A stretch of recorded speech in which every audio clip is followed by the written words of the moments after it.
Cruising through 2.1, here we are, 2.1c, and this is example 9 on bottom of page 113. If you remember from a couple videos back, I had mentioned that when we get 4 terms together, one of the first things you're going to look at is, can I group? So really kind of like whenever you get an even number of terms, see if you can group these. So what I'm going to do is I'm going to put a parenthesis there and a parenthesis there and see if I can pull some stuff out of here.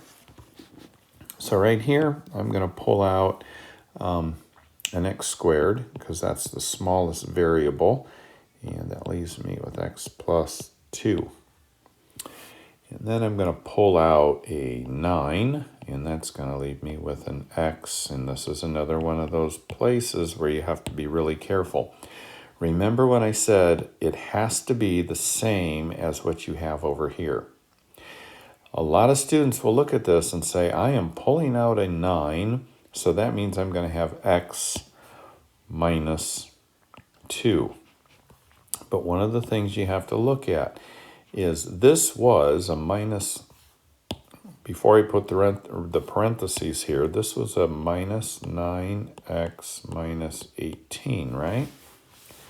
Well, when I put a parenthesis around here, that automatically means that this is going to be distributed on both the 9x and the 18. And the problem is when I distribute that negative, it's going to make this a positive 18, and that's not what we had in our original problem. So in order to make it back to our negative 18 right here, we have to be able to multiply this negative 9 times this 2 and get a negative 18. The only way we can do that is to change that to a positive 2. So even though it may be confusing, remember that when you put parentheses on, and if you were to distribute this back into here, you have to get your original. If you don't, you're going to have to change this sign.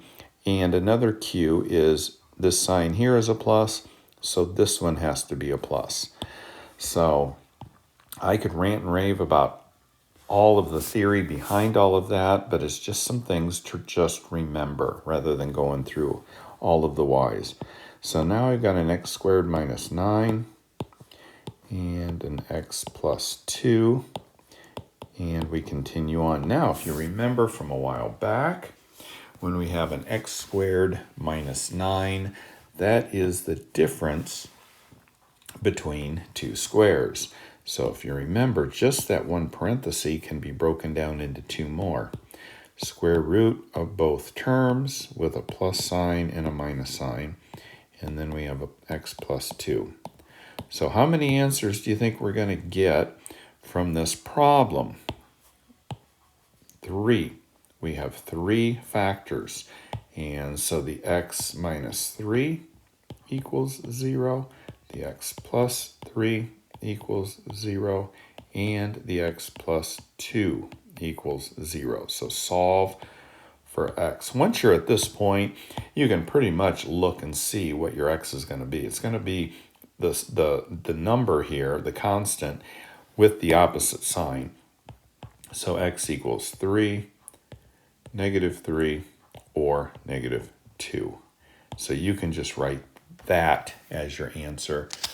Rather than write it out, x equals 3, x equals negative 3, x equals negative 2. You can just write it simpler like that. All right, so let's go on and do a couple more that are a little tricky in the book.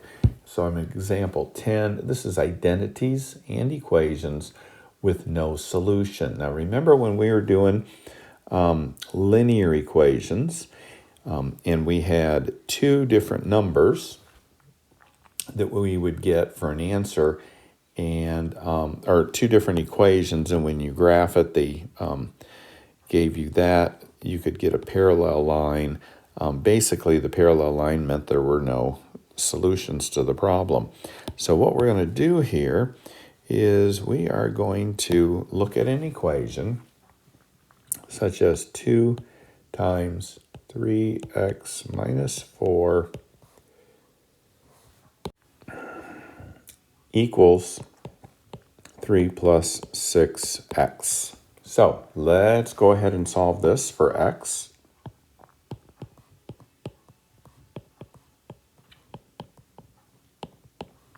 Three plus 6x. And then we're going to continue along here. So in order to get the x's together, I'm going to subtract 6x from both sides.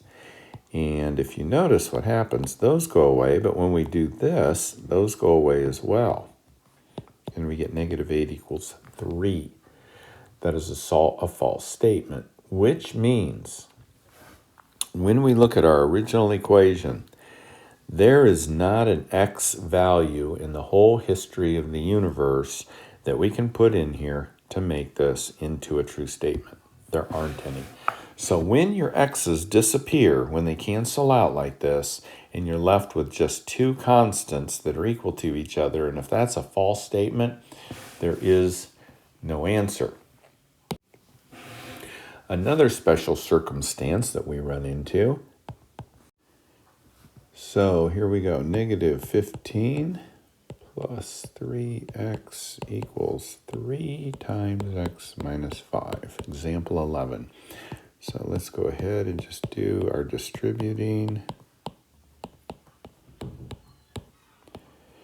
Okay, I'm going to bring this over to the left side, so I'm going to subtract 3x from both sides.